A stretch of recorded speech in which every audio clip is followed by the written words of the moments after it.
Hello everyone and welcome to making success. दोस्तों, EIM का 100 number तक का क्वेश्चन हो चुका था। 101 नंबर से स्टार्ट करते हैं हम लोग। बोल रहा है an instrument transformer is use to extend the range of. Instrument transformer का इस्तेमाल इंडक्शन इंस्ट्रूमेंट की रेंज बढ़ाने के लिए किया जाता है। किसका? इंडक्शन इंस्ट्रूमेंट की रेंज बढ़ाने के लिए हम इंस्ट्रूमेंट ट्रांसफार्मर का इस्तेमाल करते हैं। Watt meter can not be designed on the principle of. Watt meter को हम डिज़ाइन नहीं कर सकते किस प्रिंसिपल पे? तो मूविंग आयरन प्रिंसिपल पर वाट मीटर को डिज़ाइन नहीं कर सकते।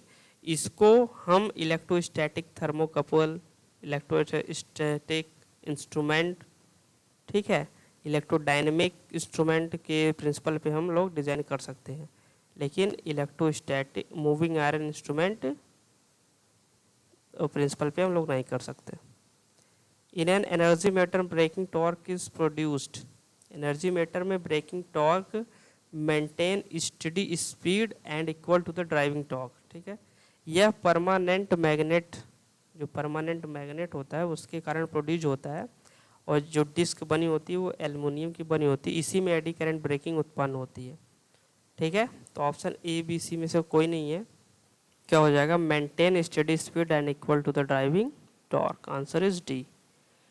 Various adjustment in an energy meter include. Various adjustment in an energy meter include तो light load or friction, lag and creep, overload and voltage compensation, temperature compensation, तो all of the above हो जाएगा ये। The power of n phase circuit can be measured by the using, देखिए n 1 2 3 तीन phase है, 1 2 3, तो एक यहाँ पे लगा दो, एक यहाँ पे लगा दो। कितने से मेजर कर रहे हो आप? n-1 से। इसी तरह n लाइन रहेगा तो n-1 वाट मीटर एलिमेंट होना चाहिए। ठीक है, answer is first. Two holes in the disc of energy meter are drill. देखिए डिस्क होता है, दो होल्स इसमें रहते हैं। ठीक है, drill at the opposite side of the spindle to. ये डिस्क जो इसमें दो होल छेद होते हैं, इसका एक ही काम होता है कि नो लोड पर यह क्रीपिंग को एलिमिनेट करता है। तो eliminate creeping at no load. Which of the following is measured by using a vector voltmeter. तो वेक्टर वोल्टमीटर के द्वारा amplifier gain and phase shift भी आप मेजर करते हो, filter transfer function, complex insertion in loss, तो all of the above. The principle on which vector voltmeter is based is that is works on the principle of complex variation. No. Measure the response of lamp voltage, ये भी wrong है। Same as digital meter, नहीं। That it's measure the amplitude of a single at 2 points and the same time measure their phase difference। एकदम सही, answer is D। To measure radio frequency, the suitable frequency meter is। Radio frequency को major करने के लिए हम heterodyne frequency meter का use होता है, और ये फ्रीक्वेंसी होती कितनी है? 12 किलो हर्ट्ज से ले करके, ठीक है, 300 गीगा हर्ट्ज या मेगा हर्ट्ज भी आप ले सकते हो। ठीक है, मतलब बहुत ज़्यादा रेंज की। पोटेंशियोमीटर इज ए, पोटेंशियोमीटर एक तरह से वो कंपैरिजन करता है इंस्ट्रूमेंट में। ठीक है, यह नोन और अननोन वैल्यू में कंपैरिजन करता है। ठीक, तो आंसर देखिए calibrating instrument, no. It is क्या? Comparison instrument. क्या हो गया? Comparison instrument. High voltage test are, high voltage test are का मतलब ऑप्शन है high frequency test, sustained low frequency test, surge test. तो ये आपका होता है हाई वोल्टेज टेस्ट का मतलब ये तीनों ABC। Answer is D. ये आंसर इज हो जाएगा ऑल ऑफ द अबव। ठीक है, ring specimen can be tested for its magnetic properties by. तो रिंग स्पेसिमेन जो होता है can be tested for its magnetic properties किसके द्वारा? तो AC पोटेंशियोमीटर, कॉम्पवेल ब्रिज, ठीक है, ऑस्किलोग्राफिक मेथड, मैक्सवेल ब्रिज, तो एनी ऑफ द एबव। होता है which of the following instruments can be made using magnetic effect. तो watt meter, energy meter, volt meter सभी में मैग्नेटिक इफेक्ट होता है, ठीक है। In instrument in term artificial ageing associated with, ये जो आपका आर्टिफिशियल एजिंग होता है ये आपका एसोसिएट होता है परमानेंट मैग्नेट से। किससे होता है? परमानेंट मैग्नेट होता है। Which of the following instrument can not be used for the measurement of AC as well as DC quantities. मतलब जो एसी और डीसी दोनों को मेजर करने के लिए उपयुक्त नहीं है, नहीं कर सकते, ठीक है। तो आप इंडक्शन टाइप केवल एसी पर ही कार्य करता है, डीसी पे नहीं। तो आंसर बी यहाँ पे टिक करोगे। Instrument is free from hysteresis and eddy current error. तो इलेक्ट्रोस्टैटिक टाइप और इलेक्ट्रोडायनेमिक टाइप इंस्ट्रूमेंट जो होते हैं दोनों, वो आपका एडी करंट और हिस्टेरेसिस लॉस मतलब आयरन लॉस से ही लगभग फ्री होते हैं, ठीक है। The reading of A dynamometer type wattmeter can be highly erratic. Erratic मतलब होता है अनियमित, ठीक है, इरेगुलर, ठीक है, अनियमित। तो डायनेमोमीटर टाइप वाटमीटर की रीडिंग लो पावर फैक्टर पर हाईली इरेटिक मतलब ज़्यादा एरर हो देती है, ठीक है, लो पावर फैक्टर पे। Multimeter can be use to measuring, multimeter से आप can be use to measuring DC as well as AC. आप डीसी और एसी को दोनों को मेजर कर सकते हो। तो answer will be C. A dynamometer type wattmeter has uniform scale. इसकी जो स्केल होती है यूनिफॉर्म होती है।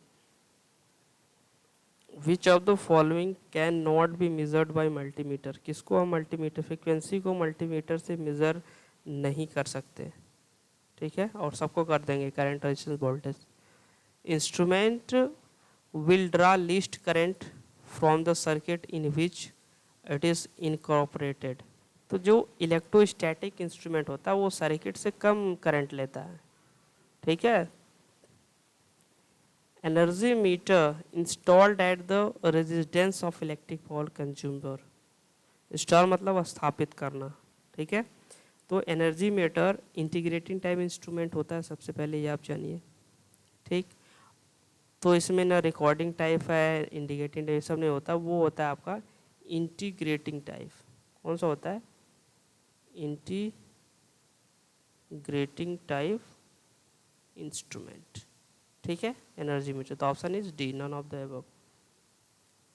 Which of the following method is used to shield a dynamometer type wattmeter, ठीक है। which of the following method is used to shield a dynamometer type wattmeter against stray field के विरुद्ध में। Question ये बोल रहा है कि स्ट्रे फील्ड से बचने के लिए हम shield type dynamometer type wattmeter क्या कर रहे हैं, यूज कर रहे हैं, ठीक है।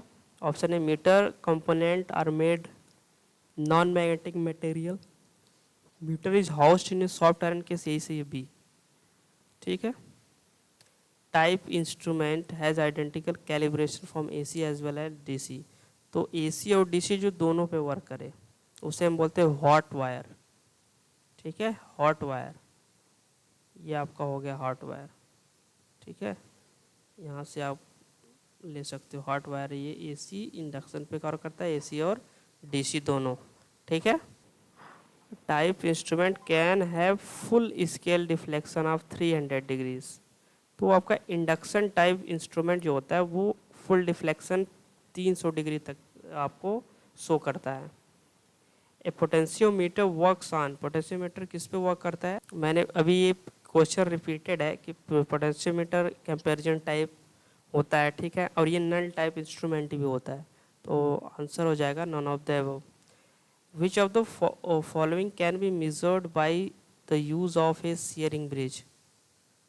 शेयरिंग ब्रिज से अभी एक तो कैपेसिटर हम लोग नाप रहे थे, पता कर रहे थे, और एक dielectric loss and power factor भी हम इससे माप सकते हैं, ठीक है। तो आंसर इसका क्या हो जाएगा? फर्स्ट, ठीक है, dielectric loss and power factor. Okay, दूसरे क्वेश्चन पे चलते हैं। A watt meter will be free from the effect of power factor and frequency variation in case. देखिए ये तभी फ्री हो सकता है ना जब आपका प्रेशर कॉइल का इंडक्टेंस जो हो वो 0 हो जाए, ठीक है, तभी फ्री हो जाएगा automatically. Will always indicate true RMS value in respective of the wave form. इसमें से कौन सा ट्रू आरएमएस वैल्यू इंडिकेट करता है, वो होता है थर्मोकपल मीटर। ठीक है, thermocouple meter always indicate true RMS. Method is suitable for the measurement of resistance of expected value less than the 1 ohm. 1 ohm से कम अगर होगा तो आपको बोलते हैं लो रेजिस्टेंस मेथड मेजर करने का, ठीक है।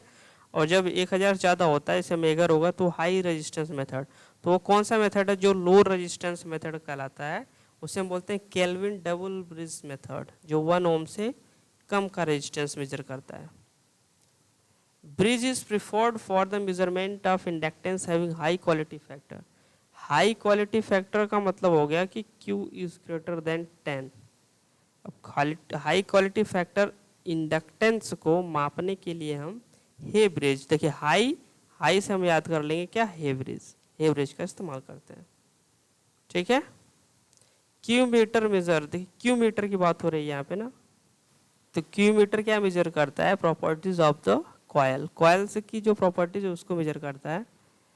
In the measurement of power by 2 watt meter method when the reading of 2 watt meter are equal and opposite it can be calculated that power factor is. देखिए आपको हम formula से अगर इसको सॉल्व करवाएं तो आपको पता ही होगा tan इनवर्स क्या होता है, W1 माइनस W2 अपान में W1 प्लस W2, ठीक है। तो अब आपको पता है यहाँ पे दिया है कि इक्वल और रिवर्स मतलब W1 equal to minus W2, यहाँ पे पुट करेंगे तो फाइव इक्वल टू आएगा कितना, 90 डिग्री। पावर फैक्टर क्या होता है, cos 5 निकालेंगे तो cos 90 निकालेंगे तो answer is 0। cos 90 equal to क्या होता है 0, तो पावर फैक्टर इज 0, ठीक है। तो समझ के सॉल्व करना है। मीटर कांस्टेंट, देखिए मीटर कांस्टेंट होता है आपका K, ठीक है। Meter constant K equal to होता है N अपान में PT, मतलब इसका यूनिट लिखेंगे revolution per kilo watt hour, क्या हो गया, रिवोल्यूशन पर किलोवाट आवर। ये होता है हमारा metre constant of single phase energy meter का, ठीक है। Moving coil and moving iron type instrument can be distinguished by looking at. दोनों को हम कैसे देखकर अलग अलग बता सकते हैं कि ये मूविंग कॉयल है और ये मूविंग आयरन है, ठीक है। ऑप्शन देखते हैं, तो आप स्केल देख के भी बता सकते हो। स्केल देख के कैसे, जैसे मूविंग कॉयल का स्केल जो होता है आपका, जैसे मूविंग कॉयल MC की बात हो रही है तो इसका यूनिफॉर्म स्केल होता है। कैसा होता है, यूनिफॉर्म स्केल होता है। और जो आपका मूविंग आयरन होता है उसका नॉन यूनिफॉर्म स्केल होता है। तो स्केल देख कर आप बता दोगे कि हाँ भैया ये मूविंग कॉयल है और ये मूविंग आयरन है, ठीक है। In order to get best result indicating instrument, अब बेस्ट रिजल्ट इंडिकेटिंग इंस्ट्रूमेंट का प्राप्त करने के उद्देश्य से हम damped slightly less than the critical value, ये होना चाहिए हमारा, ठीक है। The dissipation factor of a capacitor can be measured with, dissipation factor की बात हो रही है, can be measured with, dissipation factor क्या होता है, D इज इक्वल टू होता है ओमेगा CR, ठीक, सीरीज के लिए। अब पैरेलल के लिए इसी D की वैल्यू हो जाएगी 1 अपान में ओमेगा CR, ये पैरेलल के लिए, ये सीरीज के लिए है, ठीक है। और D इज इक्वल टू आपको पता है कि 1 अपान में क्वालिटी फैक्टर, ठीक। तो क्या हो जाएगा ये shearing bridge, measured with shearing bridge. In hot wire instrument the sensing wire is made of, किसका बनता है, प्लेटिनम इरिडियम का बना होता है, किसका, प्लेटिनम इरिडियम का। By which of the following method an ammeter can be converted to voltmeter. देखिए अमीटर को हमको वोल्ट मीटर में कन्वर्ट करना रहता है जब, तो हम अमीटर के सेज में रेजिस्टेंस लगा होता है और वोल्टमीटर के पैरेलल रेजिस्टेंस लगाते हैं, वो भी हाई वैल्यू का, ठीक है। तो क्या हो जाएगा 139 का, by putting the large resistance in series with the actual measuring part in the instrument. तो यहाँ पे सीरीज में कन्वर्ट करेंगे, अमीटर को वोल्टमीटर में कन्वर्ट करने का मेथड है, ठीक है। Give the value of the quality to be measured in terms of the constant of the measurements and their direction only. तो क्या होता है यहाँ पे, आप क्या फिल करोगे, यहाँ फिल करोगे आप एब्सोल्यूट, जो ऑप्शन सी है, ठीक है। Absolute give the value of quantity to be measured in terms of the constant of instrument and their direction only, ठीक है। The advantage of moving coil permanent magnet type instrument is, advantage of moving coil का मतलब हो गया no hysteresis loss, low power consumption, efficient eddy current damping। तो क्या हो जाएगा all of the above, ठीक है। A portable instrument is likely to have, portable instrument है ये likely to be eddy current damping, क्या हो जाएगा eddy current damping। A moving iron type ammeter has few turns of thick wire. देखिए few turns मतलब number of turns कम है, लेकिन wire कौन सा है, थोड़ा थिकनेस, मतलब एरिया ऑफ क्रॉस सेक्शन ज़्यादा है। इसका मतलब क्या होता है, आर इक्वल टू होता है रो एल अपॉन में ए। अगर एरिया ज़्यादा हो गया तो रेजिस्टेंस क्या हो जाएगा, कम। तो यही उद्देश्य होता है इसका, ठीक है। 143 का ऑप्शन देखते हैं, क्या हो जाएगा, रेजिस्टेंस इज लेस, ठीक है। When the damping off an instrument is adjusted to enable the pointer to rise quickly to its deflected position without overshooting. In that case, the instrument is said to be dead beat। इसी को बोलते हैं dead beat बोलते हैं इसी को। Hot wire instrument read, hot wire instrument क्या read करता है, तो आपका RMS वैल्यू, कोई नई बात नहीं है। Which of the following instrument can be used measuring the 132 kilovolt AC। मतलब ये हाई वोल्टेज एक तरीके से मेजर करना है। हाई वोल्टेज मेजर करने के लिए हम इलेक्ट्रोस्टैटिक वोल्टमीटर, क्या इलेक्ट्रोस्टैटिक वोल्टमीटर का इस्तेमाल करते हैं, ठीक है। यूज होता है हाई वोल्टेज मेजर करने के लिए। In instrument the deflecting torque depends on the frequency. तो देखिए AC किस में होगा, इंडक्शन टाइप। AC जहाँ वही फ्रीक्वेंसी, तो इंडक्शन टाइप में ही डिपेंड कर सकता है, ठीक है। Is the commonly use material for the thermocouple, thermocouple के लिए सबसे कॉमनली यूज जो साधारणतः इस्तेमाल किया जाता है उसे बोलते हैं प्लेटिनम रोडियम, इरिडियम होना चाहिए लेकिन प्लेटिनम रोडियम, ठीक है। एक क्रोमेल एल्युमिनियम होता है, क्रोमेल कोपल होता है, किसी भी का भी हम यूज कर सकते हैं। इन तीनों में से हम किसी का भी इस्तेमाल कर सकते हैं। तो विच of the following can be measured the bolometer. Bolometer देखिए बहुत ही इंपॉर्टेंट है। बोलोमीटर को हम थर्मल रेडिएशन मापते हैं। बोलोमीटर से हम थर्मल रेडिएशन को मेजर करते हैं। बहुत इंपॉर्टेंट क्वेश्चन है ये।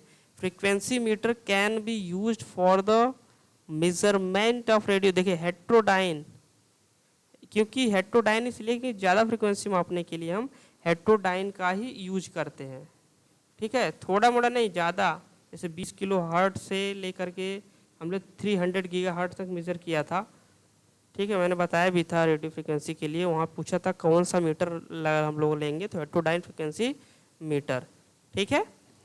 नेक्स्ट पे चलते हैं। The phenomena of creeping occurs in. तो क्रीपिंग कहाँ पे अकर होगी, creeping watt meter and energy meter, ठीक है। Creeping occur watt meter energy meter, तो आंसर क्या हो जाएगा, डी हो जाएगा सीधे सीधे। क्या हो गया ये, डी। यहाँ पे वाट आवर मीटर, ठीक है। 152 highest flux density exist inside which of the following instrument. देखिए हाईएस्ट फ्लक्स डेंसिटी वहीं पे होगा जहाँ पे आपका परमानेंट मैग्नेट हो, ठीक है। और परमानेंट मैग्नेट आपको मिलता कहाँ है, मूविंग कॉइल में, ठीक है। तो यहाँ पे हाईएस्ट फ्लक्स डेंसिटी एग्जिस्ट करेगा, ठीक है। मतलब बी का एग्जिस्टेंस देखना है, तो यही एग्जिस्ट करेगा। The ratio occur of a current transformer is due to. देखिए करंट ट्रांसफार्मर में हम एक्साइटिंग करंट की वजह से ही रेशियो अकर एरर होता है, ठीक है, रेशियो एरर होता है। और एक चीज़ और, जो CT होता है हमारा करंट ट्रांसफार्मर, इसको कभी, जिसका सेकेंडरी ओपन है तो उसको हम कभी भी इसका इस्तेमाल नहीं कर सकते, हमेशा इसका क्लोज ही रहना चाहिए। जबकि पीटी का कर सकते हैं, मतलब पोटेंशियल ट्रांसफार्मर का। The EMF of a western standard cell can be measured by, western standard cell का ईएमएफ जो है हम मेजर कर सकते हैं पोटेंशियोमीटर से, और इलेक्ट्रोस्टैटिक वोल्टमीटर से भी मापा जा सकता है, ठीक है। लेकिन अगर दोनों ऑप्शन में है, इलेक्ट्रोस्टैटिक वोल्टमीटर और पोटेंशियोमीटर, तो हम पोटेंशियोमीटर को टिक करेंगे। अगर एक है तो इलेक्ट्रोस्टैटिक पोटेंशियो वोल्टमीटर को भी टिक कर देंगे और पोटेंशियोमीटर को भी, ठीक है। अगर यहाँ पे बी होता है इलेक्ट्रोस्टैटिक वोल्टमीटर, तब भी हम पोटेंशियोमीटर पे ही टिक करते हैं, ठीक है ना। एक जगह वो होता तो यही उसको टिक करते हैं। The temperature of A furnace can be measured by, अब टेम्परेचर ऑप्टिकल पैरोमीटर से बहुत ही हाई टेम्परेचर मेजर करना होता है, तो भट्टी वट्टी का, ठीक है। तो ज़्यादा आपका क्या ऑप्टिकल पैरोमीटर का इस्तेमाल करेंगे हम लोग। Permanent magnet used in instrument are generally made, alnico का एल्युमिनियम निकल कोबाल्ट, ठीक है। 157 which of the following resistance is shown by needle a megger not operation. देखिए जब मेगर ऑपरेट नहीं कर रहा है तब उसका नीडल जो है ना इन्फिनिटी पे शो करता है, ठीक है। Voltmeter has the least power consumption, कौन सा वोल्टमीटर जो होता है सबसे कम लीस्ट पावर को कंज्यूम करता है, वो इलेक्ट्रोस्टैटिक टाइप होता है। For protecting A galvanometer during transport के दौरान प्रोटेक्टिंग गैल्वेनोमीटर के लिए हम critical damping resistance is connected across the terminal, ठीक है। तो एबीसी में से कोई नहीं है, आंसर हो जाएगा आपका क्या, D. The internal resistance of a galvanometer must be very high so that, अब इंटरनल रेजिस्टेंस क्या है, बहुत ज़्यादा, तो internal resistance connected to the parallel at high value, ठीक है। तो आपका ये हो गया हाई वैल्यू। देखिए सबसे पहले हाई, रेंज इज हाई नहीं, यहाँ पे एक मिस्टेक हो गई है, रेजिस्टेंस हाई होता है, रेजिस्टेंस हाई का मतलब करंट पास क्या होगा minimum. In AC bridge if the supply frequency is 1000 hertz the detector will B, AC bridge है और सप्लाई फ्रीक्वेंसी 1000 हर्ट्ज है, तो डिटेक्टर विल बी, डिटेक्टर क्या होगा, detector will be telephone, telephone ही होगा। Bridge is used for the precise measurement of inductance over a wide range, बहुत ज़्यादा आपका होता है तो एंडरसन ब्रिज का इस्तेमाल हम लोग करते हैं। Which of the bridge following bridges is use to measure power factor, तो हम किसको इसमें पावर फैक्टर के लिए भी इस्तेमाल कर सकते हैं, आई थिंक रिपीटेड क्वेश्चन है, वो आपका होता है Schering bridge. Moving part of instrument are supported in, क्या होता है ये, इसे बोलते हैं ज्वेल्ड बियरिंग्स, ठीक है, बोलते हैं jewelled bearing, okay. Jewelled bearing इसको हम बोलते हैं। तो दोस्तों आज की वीडियो में इतना ही रखते हैं हम लोग क्वेश्चन, ठीक है। नेक्स्ट वीडियो में हम लोग बहुत ही जल्द मिलते हैं आपसे और जल्दी से एंड करते हैं इसको, ओके। तो thanks for watching this video, see you next time.